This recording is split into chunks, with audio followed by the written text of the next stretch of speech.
Big bang theory के बाद जो एक और महत्वपूर्ण परिकल्पना या हाइपोथेसिस इंग्लिश में उसे बोलते हैं, तो वो है निहारिका परिकल्पना। तो हम लोग देखते हैं निहारिका परिकल्पना या नेबुलर हाइपोथेसिस क्या है। तो ये जो निहारिका परिकल्पना था, इसे लाप्लास एक विद्वान थे, तो लाप्लास महोदय ने दिया था कब, आपका 1796 ईस्वी में। इसमें इन्होंने बताया कि जो हमारी ब्रह्मांड में जितने भी स्ट्रक्चर्स निर्माण हुए, चाहे वो गैलेक्सी का निर्माण हुआ है, चाहे तारों का निर्माण हुआ है, इससे पहले ये सारे क्या थे, गैस के गोले थे, या गोले नहीं कहेंगे तो गैस का ही भंडार था चारों तरफ। और इस गैस के भंडार में बेसिकली कौन सा तत्व होगा जिससे हमारा सूर्य बना हुआ है, या जिससे अधिकतर जो प्राथमिक गैसें बोला जाता है, तो वो गैस हमारे थे हाइड्रोजन। जो हाइड्रोजन उसी का संलयन होकर के बाद में हीलियम का निर्माण करता है, और फिर अन्य तत्वों का धीरे धीरे वो संलयन से उसका निर्माण होते जाता है।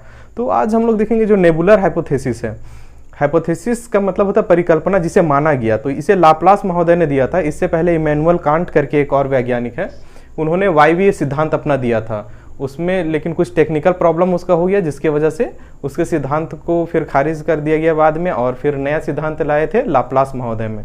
तो इसमें उन लोगों का कहना था कि एक जो गैस का जो जमाव था वो क्या तस्तरी नुमा जो होता है, इस तरह से गैस का जमाव होना शुरू हुआ, गैसों का अंबार, जैसे आप बादलों में भी देखते होंगे, कभी मौसम वैसा साफ रहा तो बादल जो आपको दिखते हैं, जो कई तरह के डिजाइन में वो बादल नजर आते हैं, तो उसी तरह गैसों का अंबार रहता है। नेबुला उसी को बोला गया, जो गैस का झुंड है या गैस का जो पूरा एक संरचना है वो नेबुला कहलाता है। वो कई आकार के हो सकते हैं नेबुला, और उस नेबुला में क्या होते हैं कि कण शुरू में दूर दूर रहते हैं, पर जैसे ही उसमें गति आती है या तो वो जब घूर्णन करने लगते हैं, तो उसमें क्या होता है, वो जब धीरे धीरे ठंडा होने लगता है, उसमें ग्रेविटेशनल फोर्स आते जाता है, और उस ग्रेविटेशनल फोर्स आने के कारण क्या होता है, बीच में वो केंद्र उसका बनने लग जाता है, क्रोड़ बनने लगता है, और बीच में जब वो क्रोड़ का निर्माण करता है, केंद्र बन जाता है, तो यहाँ पे संलयन चालू हो जाता है, नाभिकीय संलयन। इसमें क्या होता है कि संलयन होने से क्या होता है, अब इसमें ऊर्जा का भी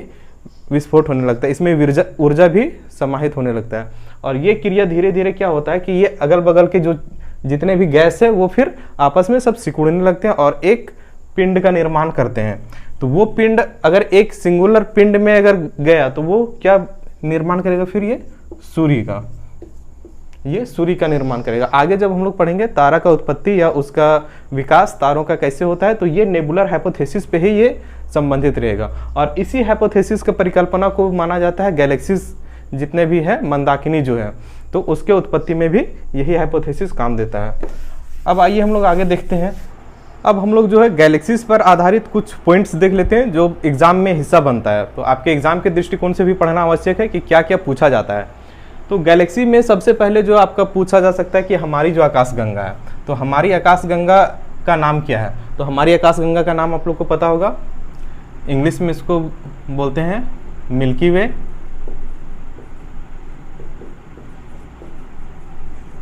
हिंदी में क्या बोलते हैं, बोलिए।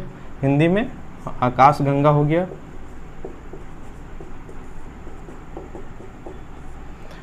या इसका अगर ट्रांसलेट करते हैं हम लोग, क्या है ना कि यहाँ पे कोई भी चीज़ को रहता है तोड़ करके इंग्लिश में अगर उसे अपने अनुसार बना लेते हैं, इसीलिए 3 तरह का नाम हो जाता है। तो मिल्की वे को तोड़िएगा तो क्या बनेगा, दुग्ध मेखला।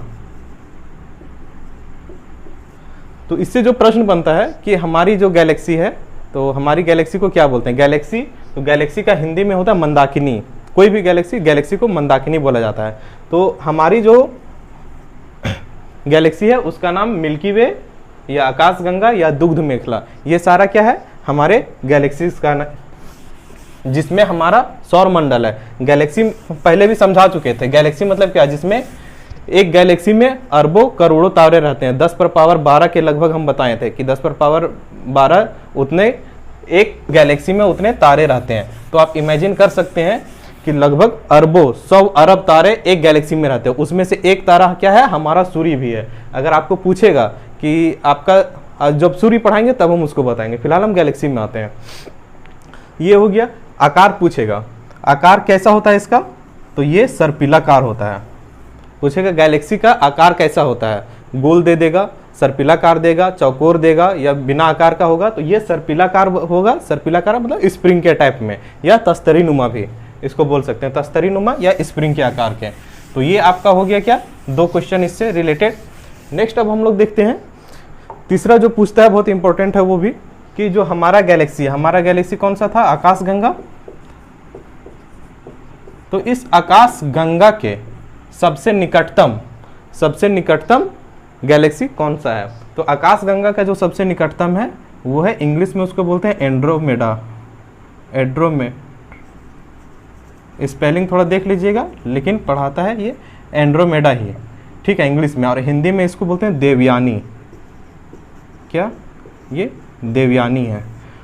अब पड़ोसी कहने का मतलब ऐसा नहीं कि एकदम ठीक बगल में, इसका भी अगर दूरी मापा जाए तो ये आकाशगंगा जो हमारी पृथ्वी है, यहाँ से अगर हम लोग जाए यहाँ पे, तो इसका डिस्टेंस जो बताया गया है वो, अगर आप स्पीड आप देखिए, लाइट का स्पीड कितना होता है, लगभग 3 लाख पर सेकेंड।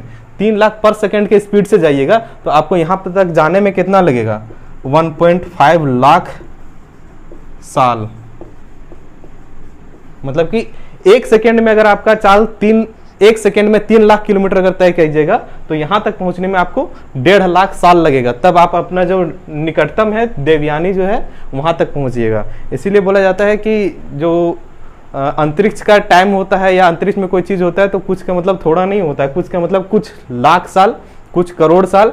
तो दूरी में भी या समय में भी, तो वो चीज़ ध्यान रखिएगा। तो हमारा पड़ोसी कौन हो गया, देवयानी। ये हमारे जो आकाशगंगा है उसका सबसे निकटतम है, इंग्लिश में इसको एंड्रोमेडा बोलते हैं।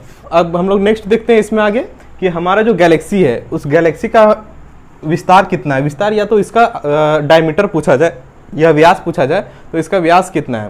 तो बोले ना कि थोड़ा में बोल देंगे कि इतना है, लेकिन वो है नहीं, वो प्रकाश ईयर में आपको नापना होगा, लाइट वर्ष में।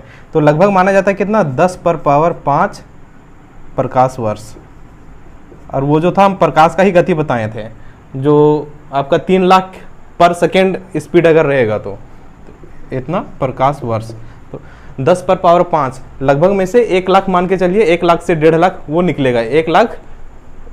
1 लाख प्रकाश वर्ष इतना है यहाँ से एक छोर से दूसरे छोर पहुँचने में। तो समझ लीजिए कि इसका कितना लंबाई चौड़ाई है। और आप लोग को बताए थे कि इसमें अरबों सूरज है, एक सिर्फ हमारा सौरमंडल नहीं है, इसमें अरबों सूरज है और ऐसे ऐसे अरबों गैलेक्सीज है। तो ब्रह्मांड के सामने हम लोग कुछ नहीं है, ठीक है। वो हमारा गलतफहमी है कि हम लोग कुछ कर पाएंगे। अब नेक्स्ट पॉइंट हम लोग देखते हैं, जो पूछा जा सकता है कि जो हमारा सौरमंडल है, जहाँ हमारा सूर्य है, वो इसके किसके मतलब आकाशगंगा जो हमारा गैलेक्सी है, इससे इसकी दूरी कितनी है।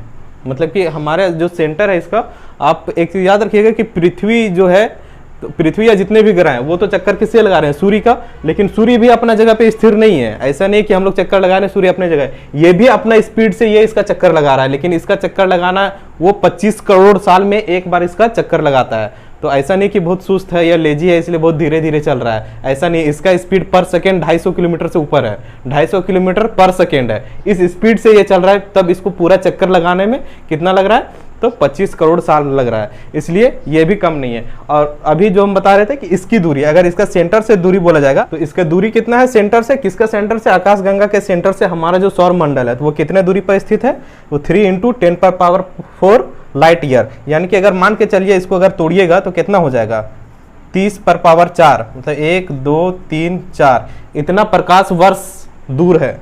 कितना, 30,000 प्रकाश वर्ष दूर है। कहाँ से, सेंटर से, आकाशगंगा के सेंटर से हम लोग इतना दूर पे हैं। और इसमें अरबों करोड़ों तारे हैं, उसका अपना अपना ग्रह होगा। सिर्फ अपना गैलेक्सी का बात कर रहे हैं, ठीक है। और इसके अलावा भी अरबों गैलेक्सीज है। इसलिए बोला जाता है कि कई ऐसे ग्रह हैं जो रहने लायक हैं, तो वहाँ पे दूसरे जीव रह सकते हैं, जिसे हम लोग एलियन के नाम से जानते हैं। एलियन मतलब कि वो कोई मिल गया में आप लोग देखे होंगे जादू टाइप में, उसको क्या धूप से एनर्जी मिलता था, धूप।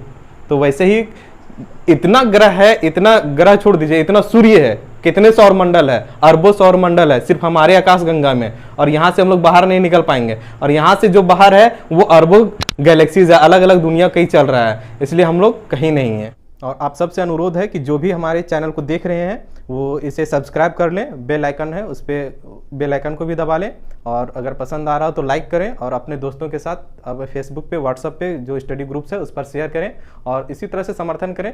मैं अभी बोल रहा हूँ कि ये सिर्फ शुरुआती स्टेज है, अभी पूरा का पूरा भूगोल बाकी है और भी सब्जेक्ट्स हम इससे रिलेट करके पढ़ाएंगे, लेकिन अभी अगर आप लोग समर्थन करते हैं तो मैं इसमें आगे कंटिन्यू कर पाऊंगा, क्योंकि इसमें मेहनत बहुत लगता है और ड्यूटी करते हुए समय निकाल करके वीडियो शूट करना, एडिट करना, अपलोड करना, जो लोग ये काम किए होंगे उनको पता है कि कितना मेहनत का काम है। इसलिए आपका एक लाइक से आपको कुछ नहीं होगा, लेकिन मुझे मोटिवेशन जरूर मिलेगा। और अगर आप लोग चैनल में नए हैं तो जरूर सब्सक्राइब कर लें। धन्यवाद।